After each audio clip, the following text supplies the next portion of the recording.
Dans les vidéos publiées la semaine dernière, j'ai développé des thèmes. En réaction, des internautes ont posé des questions.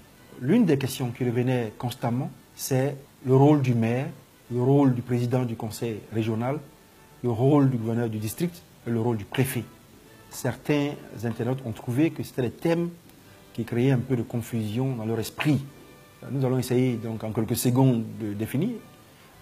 Le rôle du maire, le maire et le président du conseil régional découlent de ce qu'on appelle la décentralisation, l'administration décentralisée.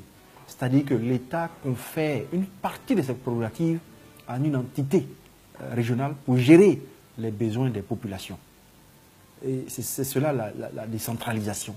Dans ce processus de transfert des prérogatives de l'État à les entités, il y a un mode de désignation. Et ce mode de désignation, ce sont les élections. Le maire est élu, le président du conseil régional est élu, ils sont élus par le peuple qui leur donne leur caution pour travailler. Mais quelles sont leurs attributions respectives? Le maire a beaucoup d'attributions et il exécute sur son territoire les politiques publiques de développement décidées par le gouvernement. Il a des attributions spécifiques en matière de nuisances, en matière de développement, en matière de salubrité et en beaucoup d'autres matières. On voit aujourd'hui même les maires qui s'impliquent dans les questions d'école et beaucoup d'autres questions. Et il y a deux autres pouvoirs dont dispose le maire, c'est le pouvoir de police. Le maire, il assure la sécurité de ses résidents, de ses citoyens. Il a également une police municipale qu'il coordonne pour continuer le travail de la police nationale. Il a un autre pouvoir que tout le monde connaît en Côte d'Ivoire, il est officier d'état civil.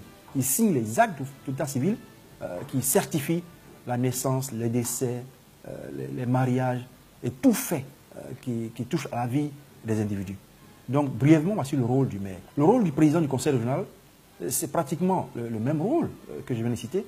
Cependant, ce rôle est à un niveau régional, avec des spécificités particulières, parce que le président du conseil régional peut, en suivant l'aspiration de ces populations, décider de grands axes de développement, collecter des fonds et pouvoir exécuter des décisions du gouvernement sur son terrain.